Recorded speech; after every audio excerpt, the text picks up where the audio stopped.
хабарҳои иқтисодӣ имрӯз 22 ноябр дар Паём ТВ. беларус бо маҳсулоти худ бозори тоҷикистонро пур мекунад. корхонаи белази Минск тасмим гирифтааст ки барои лоиҳаҳои нав дар Тоҷикистон воридоти мошинҳои борбару худборхоликунандаи гуногунро афзоиш диҳад. тавре дафтари матбуотии корхонаи белаз иттилоъ додааст. директори генералии Сергей Никифорович бо як ҳайати ҳамкоронаш бо Бахтиёр Шарифи, муовини аввали вазири саноат ва технологияи нави Тоҷикистон, дидору гуфтушунид кардааст. дар ин дидор, ки дар душанбе баргузор шуд, масъалаи ҳамкорӣ аз ҷумла имкони тавлиди мошинҳои борбари худборхоликунанда барои истихроҷи маъдан бо зарфияти борбардории 30-45 тонна баррасӣ шуд. онҳо барои корхонаҳои истихроҷи Тоҷикистон истифода хоҳанд шуд. аз буҷети давлатии Тоҷикистон дар 9 моҳи аввали соли равон зиёда аз 63 миллион доллар барои пардохти фоизи қарзҳои хориҷӣ сарф карда шудааст. барои хизматрасонии қарзи берунаи давлатии Тоҷикистон дар 9 моҳи аввали соли равон аз буҷети давлат 198 миллион доллари амрикоӣ равона шудааст. вазири молияи Тоҷикистон Файзиддин Қаҳҳорзода зимни гузоришаш дар маҷлиси намояндагони ҷумҳурӣ гуфт, барои пардохти қарзи асосӣ 134 миллиону 600 ҳазор ва фоизҳои он 63 миллиону 400 ҳазор доллар пардохт шуд.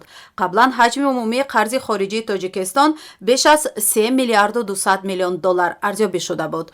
дар маҷмӯъ қарзи Тоҷикистон ҳудуди 3 миллиарду 700 миллион доллар арзёбӣ шуда буд. дар ҳамин ҳол ахиран парлумони Тоҷикистон барои гирифтани 1 миллиард сомонии қарзи давлатӣ бо суди 2% солона розигӣ доданд. аз миллиардҳо сомонӣ даромади буҷети давлатии Тоҷикистон дар 9 моҳаи аввали соли равон қисмати аъзами он дар соҳаҳои иҷтимоию иқтисодӣ сарф шудааст. моҳҳои январ-сентябри соли ҷорӣ дар соҳаҳои иҷтимоию иқтисодии Тоҷикистон 23 миллиарду 200 миллион сомонӣ сарф карда шуд. дар ин бора вазорати молияи Тоҷикистон хабар дода афзуд, ки дар маҷмӯъ даромади буҷаи давлат дар 9 моҳа 24 миллиарду 300 миллион сомониро ташкил медиҳад.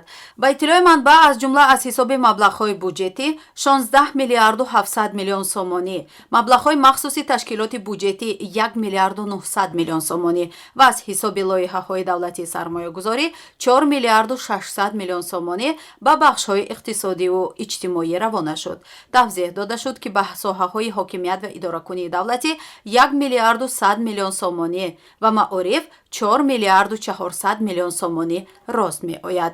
бахши тандурустии Тоҷикистон дар 9 моҳа 1 миллиарду 800 миллион сомонӣ, суғуртаи иҷтимоӣ ва ҳифзи иҷтимоӣ 2 миллиарду 900 миллион сомонӣ, хоҷагии манзилию коммуналӣ 1 миллиарду 300 миллион, фарҳанг ва варзиш 750 миллион сомонӣ гирифтаанд.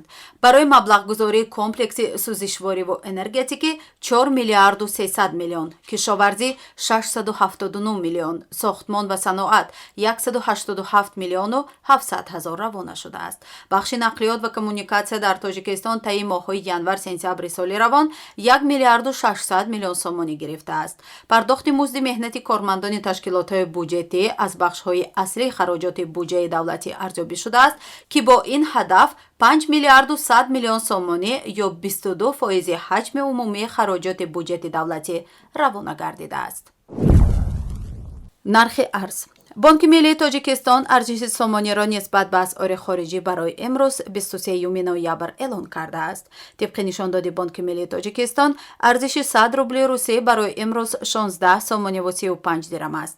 ин ниҳод қурби миёнаи фурӯши 100 доллари Иёлоти Муттаҳидаи Амрико дар муассисаҳои қарзии Тоҷикистонро 1021 сомонӣ арзёбӣ кардааст.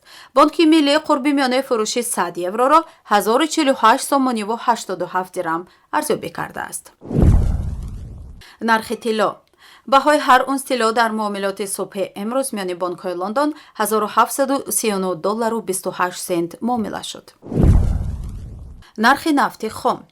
нархи миёнаи фурӯши ҳар бушка нафти хоми таҳвили моҳи оянда дар биржаҳои Intercontinental Exchange ва Brentgrad фьючерси Лондон 88 доллару 53 сент муомила шуд.